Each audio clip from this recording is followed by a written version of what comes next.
एक कहानी रमेश नाम के लड़के की है। रमेश की उम्र करीब 30 साल के आसपास थी। रमेश लातूर शहर में अपने परिवार के साथ रहता था। रमेश लातूर में ही बैंक में मैनेजर के तौर पर काम करता था। रमेश उनके सारे घर में अकेला ही पढ़ा लिखा था और जॉब करता था। रमेश के माता पिता की आर्थिक स्थिति काफी ज्यादा कमजोर थी, फिर भी उन्होंने मेहनत कर अपने सपनों को त्याग कर रमेश को पढ़ाया था और रमेश ने भी अपनी मेहनत से उनके इस त्याग को सफल कर दिखाया था। सब लोग रमेश की सफलता से काफी ज्यादा खुश थे। अब करीब रमेश को जॉब करते हुए 3 साल हो चुके थे और अब रमेश के माता पिताजी और उसके परिवार वालों ने रमेश की शादी करने का फैसला किया और कुछ ही दिनों में रमेश की शादी बड़ी ही धूमधाम से हो गई। कुछ दिन सब कुछ अच्छा था, सब सही चल रहा था। रमेश का बैंक में काम बहुत अच्छा था। उसके काम की वजह से, उसके स्वभाव की वजह से सब उसे बैंक में काफी ज्यादा पसंद करते थे और कुछ ऐसे ही चलता रहा। और कुछ दिनों बाद रमेश का प्रमोशन हुआ। रमेश को बैंक मैनेजर के ऊपर की पोस्ट मिली और उसका ट्रांसफर भी हो गया। उसका ट्रांसफर मुंबई शहर में हुआ। रमेश भी मुंबई जाने के लिए काफी ज्यादा एक्साइटेड था। रमेश ने यह बात अपने घर पर अपने परिवार वालों को बताई। रमेश के परिवार वाले उसके प्रमोशन से काफी ज्यादा खुश थे, लेकिन उसके ट्रांसफर से थोड़े दुखी भी थे क्योंकि रमेश को उनसे दूर जाना पड़ रहा था। लेकिन रमेश को तो किसी भी हालत में जाना जरूरी था, इसलिए रमेश ने और उसके पत्नी ने सारी तैयारी कर अपने परिवार वालों से विदा ली और मुंबई के लिए रवाना हो गए। वहां जाने के बाद उन्होंने सबसे पहले अपने रहने का इंतजाम किया। उन्होंने किराए से अपने लिए एक 1 BHK फ्लैट लिया और वहां पर रहने लगे और कुछ महीने ऐसे ही रमेश और उसकी पत्नी किराए के घर में रहने लगे। और कुछ महीनों बाद रमेश फाइनेंशियली थोड़ा बहुत स्ट्रांग हो गया, तो रमेश ने सोचा अब इतने दिन किराए के घर में रहने के बाद अब खुद का घर लेना चाहिए। और रमेश ने बचपन से गरीबी देखी थी, इस वजह से रमेश का सपना भी था कि उसे अपने जीवन में खुद की कमाई पर खुद का घर लेना था। रमेश ने सब कुछ सेट कर दिया, खुद के पास के पैसे और इधर उधर से पैसे का इंतजाम कर लिया और एक अच्छे घर की तलाश शुरू कर दी। कुछ दिन बीत गए और एक दिन रमेश को एक कॉल आया। रमेश ने कुछ प्रॉपर्टी डीलर्स को बता के रखा था, उसमें से एक प्रॉपर्टी डीलर जिसका नाम विशाल था, उसका फोन आया। विशाल ने रमेश को एक घर के बारे में बताया। उसके ऑफिस से भी काफी ज्यादा नजदीक था, इसलिए रमेश ने भी उस घर को एक बार देखने का मन बना लिया और विशाल को संडे का दिन बता दिया क्योंकि रमेश को संडे के दिन छुट्टी भी थी। तो रमेश ने भी संडे के दिन विशाल को फोन लगाया और वो उस घर को देखने के लिए चले गए। कुछ देर में ही विशाल, रमेश और उसकी पत्नी उस घर के पास आ गए और उस घर के मालिक से मिले। रमेश ने और उसकी पत्नी ने घर को पूरा घूमकर अच्छे से देख लिया और उनको ये घर बहुत ज्यादा पसंद आ गया और उन्होंने घर लेने का मन बना लिया। और फिर विशाल, रमेश और घर के मालिक घर की कीमत के बारे में डिस्कस करने लगे। घर मालिक ने घर की कीमत बहुत ज्यादा बताई, जो कि रमेश के बजट से बहुत ज्यादा थी, इसलिए रमेश ने घर को लेने से इनकार कर लिया और अपने बाइक पर बैठकर अपने पत्नी के साथ वहां से निकलने लगा। तो तभी घर मालिक ने विशाल के पास जाकर कुछ कहा और विशाल ने रमेश को पास आने के लिए कहा और पास बुलाने पर विशाल ने रमेश से उसके बजट के बारे में पूछा, जो कि घर की कीमत से काफी ज्यादा कम था। लेकिन फिर भी घर मालिक उस कीमत में घर बेचने के लिए तैयार हो गया, जो देखकर विशाल और रमेश दोनों ही काफी ज्यादा हैरान हो गए। लेकिन इतनी कम कीमत में इतना अच्छा घर मिलने की वजह से रमेश और उसकी पत्नी दोनों खुश हो गए और घर के मालिक ने भी घर के पेपरों का काम जल्द ही खत्म कर दिया।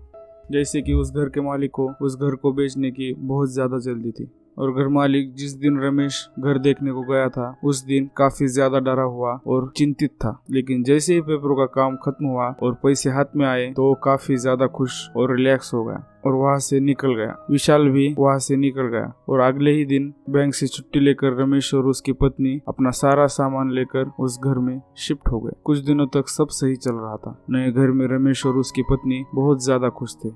लेकिन कुछ दिनों बाद उस घर में कुछ अजीब घटनाएं घटने लगी। रमेश जब बैंक में चला जाता था तब दिन भर रमेश की पत्नी घर पर अकेली थी। तो रमेश की पत्नी को घर में अजीब अजीब आवाजें आने लगी। एक महिला की आवाज रोज रमेश की पत्नी को आना शुरू हो गई।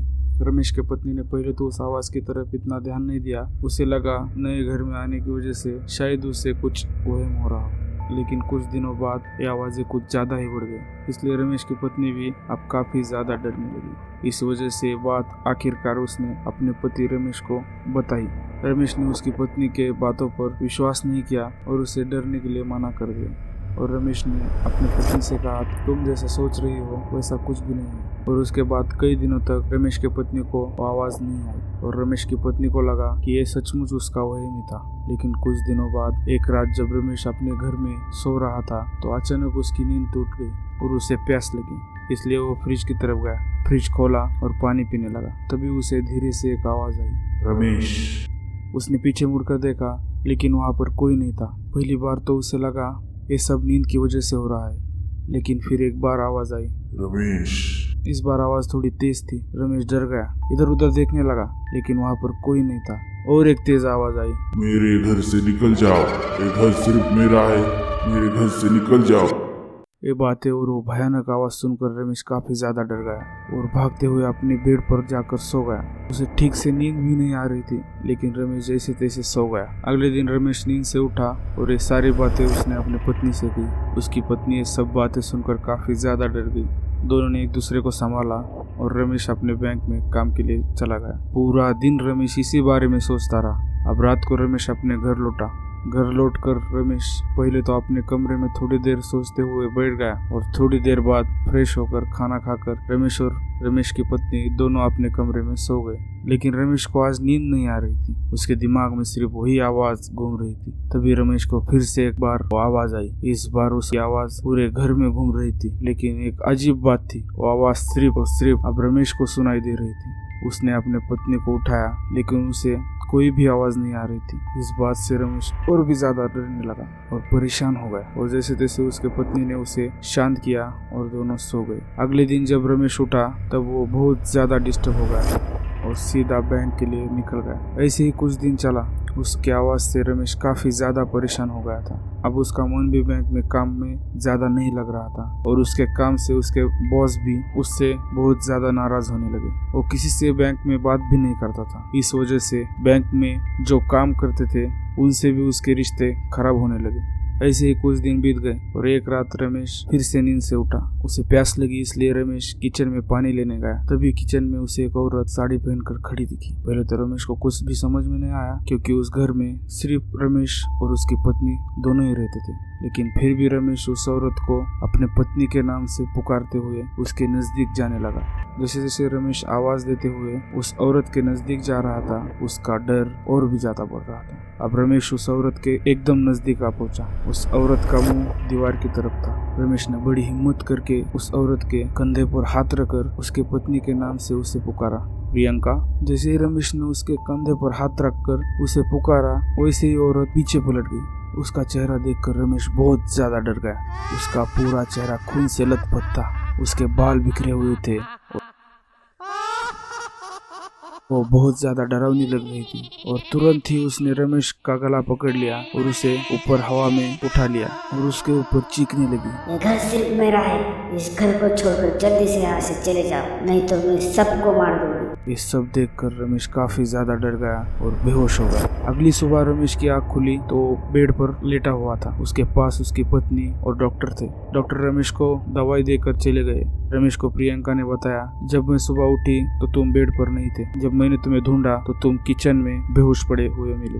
मैंने तुरंत ही डॉक्टर को फोन लगाया और उन्हें यहाँ पर बुला लिया। रमेश ने भी प्रियंका को रात में जो हुआ वो सारी बातें बताई, जो सुनकर प्रियंका और भी ज्यादा डर गई और एक घर छोड़ने के बाद रमेश से कही। रमेश भी इतना ज्यादा डर चुका था कि वो भी ये घर छोड़कर तुरंत ही जाना चाहता था, लेकिन उसने इस घर को खरीदने में अपनी पूरी कमाई खर्च कर दी थी, इसलिए उसे क्या करना चाहिए कुछ भी समझ में नहीं आ रहा था। तभी उसने अपने एक दोस्त को फोन लगाया जिसका नाम था सुमित। सुमित ने सारी बात सुनकर उसे एक तांत्रिक के बारे में बताया। रमेश ने भी सब कुछ अपनी आंखों से देखा था, इसलिए उसे तांत्रिक को बुलाने की बात सही लगी और प्रियंका को भी। उसी दिन उसने सुमित को उस तांत्रिक को अपने घर बुलाने के लिए कहा। तांत्रिक और सुमित शाम के समय तक रमेश के घर पहुंच गए। रमेश ने अब तक की सभी बातें तांत्रिक को बताई। सब बातें सुनकर तांत्रिक ने अपना पूजा पाठ का सामान नीचे रख दिया और आंख बंद कर बैठ गए। वहीं पर साइड में रमेश, प्रियंका और सुमित भी बैठ गए। अब तांत्रिक ने अपना पूजा पाठ शुरू किया। शुरुआत में तो सब शांत था, लेकिन थोड़ी ही देर में घर का सारा सामान हिलने लगा। घर की सारी खिड़कियां, घर के दरवाजे खुलना और बंद होना शुरू शुरू हो गई, घर की लाइट्स ब्लिंक होना शुरू हो गए। ये सब देखकर रमेश, प्रियंका और सुमित काफी ज्यादा डरने लगे। थोड़ी देर में सब बंद हो गया, पूरा घर शांत हो गया और तांत्रिक के सामने एक औरत की आत्मा आ गई। ये देखकर रमेश एकदम सुनना पड़ गया, क्योंकि वही औरत थी जिसके साथ रमेश का कल रात सामना हो गया था। वो बहुत ज्यादा गुस्से में थी और वो सिर्फ रमेश को घूर रही थी। तांत्रिक ने कुछ मंत्र पढ़कर उस आत्मा के ऊपर फूंक दिया। जैसे ही तांत्रिक ने ऐसा किया, औरत बहुत ज्यादा चीखने लगी और थोड़ी देर में शांत हो गई और रोने लगी। तांत्रिक ने उसे शांत किया और उस आत्मा से पूछना शुरू किया। तांत्रिक ने उसे पूछा, आखिरकार तुम इन सब को क्यों परेशान कर रही हो? उस आत्मा ने बोला, ये घर मेरा है, सिर्फ मेरा है, यहाँ पर कोई नहीं रह सकता। मुझे इस घर के लिए जान से मार दिया। तांत्रिक ने उससे अपना नाम पूछा। उसने अपना नाम दिया बताया। तांत्रिक ने पूछा, तुम्हारे साथ आखिर क्या हुआ है? तुम्हें किसने मारा? पहले तो दिया ने कुछ नहीं बताया, लेकिन तांत्रिक ने उसे कहा, तुम्हें बताना पड़ेगा, तभी हम तुम्हें इंसाफ दे सकते हैं, तुम्हारे कातिल को सजा दे सकते हैं। और इसके बाद दिया ने सारा सच बताना शुरू किया। वही रमेश, प्रियंका और सुमित बैठे हुए थे। उन्हें अपनी आंखों पर विश्वास नहीं हो रहा था, लेकिन ये सब उनकी आंखों के सामने घट रहा था। अब दिया ने बताना शुरू किया। दिया ने कहा, मैं और मेरा पति योगेश, हम दोनों ही हमारी लाइफ में काफ़ी ज़्यादा खुश थे। हमारे पास सब कुछ था, पैसे थे, हम दोनों का प्यार था, एक अच्छा परिवार था। योगेश अपने भाई संजय से काफ़ी ज़्यादा प्यार करते थे, वो उनका लाडला था। योगेश खुद एक बिजनेसमैन थे, सब कुछ सही चल रहा था। फिर एक दिन हमने एक ज़मीन खरीदी, इस पर हमने एक घर खड़ा किया। इस घर को मैंने और योगेश ने बड़ी ही प्यार से सजाया था। हम दोनों इस घर में खुशी से रहते थे। संजय अपने भाई योगेश के और उसके माता पिता के साथ अपने गांव में रहता था। वो हमेशा हम लोगों से मिलने के लिए आता था, लेकिन कभी कभी वो अपने भाई की इस सारी सक्सेस से जलन महसूस करता था। ऐसे मुझे लगता था। मैंने ये बात योगेश को भी बताई, लेकिन उन्हें मुझ पर कभी भरोसा नहीं हुआ। वो बोलते थे, संजय अभी छोटा है, उसे ये सब बातें मालूम नहीं है, वो मेरे बारे में ऐसा कभी नहीं सोच सकता। लेकिन कुछ दिनों बाद एक दिन जब योगेश रात को घर लौटे तो काफ़ी ज़्यादा उदास और गुस्से में थे। जब मैंने उनसे उसकी वजह पूछी तो उन्होंने कहा, संजय को उन्होंने किसी से फ़ोन पर बात करते हुए सुना। संजय कह रहा था उसे अपने भाई का बिजनेस और घर हासिल करना है किसी भी हालत में, और इसके लिए वो कुछ भी करने को तैयार है। ये बात सुनकर मैं बहुत ज़्यादा डर गई और योगेश से कहा, तुमसे पहले ही मैंने कहा था। योगेश ने हमें भरते हुए सर हिलाया और हमारे बेडरूम में सोने के लिए चले गए। मैं भी बेडरूम में जाकर सो गई। सुबह उठकर योगेश अपने काम पर चले गए, लेकिन दोपहर में ही मुझे एक कॉल आया कि योगेश का कार एक्सीडेंट हो गया। मुझे अस्पताल बुला लिया गया। वहाँ पर योगेश का भाई संजय भी था। मैंने उसकी तरफ देखा, वो मुझसे नज़रें चुराने लगा। मुझे ऐसा लग रहा था कि इस एक्सीडेंट के पीछे संजय ही था। और थोड़ी देर बाद डॉक्टर बाहर आ गए और उन्होंने कहा योगेश की मृत्यु हो चुकी।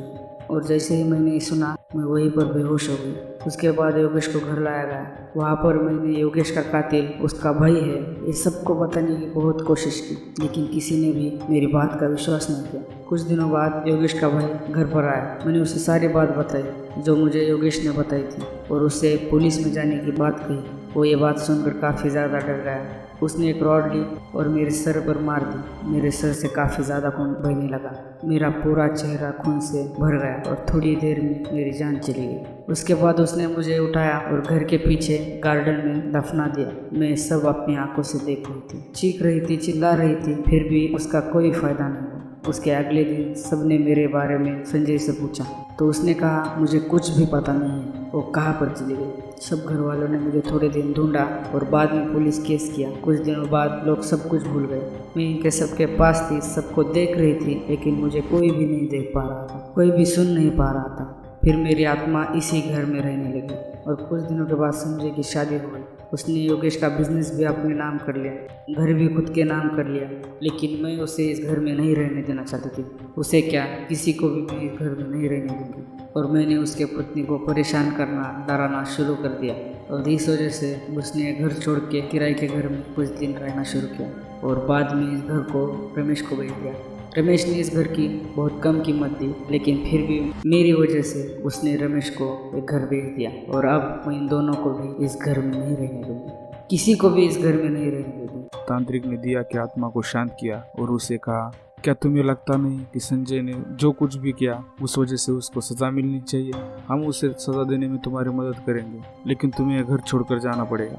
रमेश और उसकी फैमिली को इस घर में रहने देना होगा और तुम कभी भी इस घर के आसपास नहीं आओगी और ना ही रमेश के फैमिली के पास। दिया ने कहा, संजय को अगर उसके किए की सजा मिल गई तो मैं ये सब छोड़कर चली जाऊंगी। उसके बाद रमेश ने और सब ने मिलकर पुलिस को घर पर बुलाया। उससे दिया की बात कही। पुलिस ने उनके बातों पर बिल्कुल भी विश्वास नहीं किया, लेकिन पुलिस को भी संजय पर काफी पहले से संशय था, इसलिए उन्होंने घर के गार्डन में खुदाई करने के लिए कहा। तो वहाँ पर उन्हें एक बॉडी मिली जो पूरी तरह से कंकाल बन चुकी थी।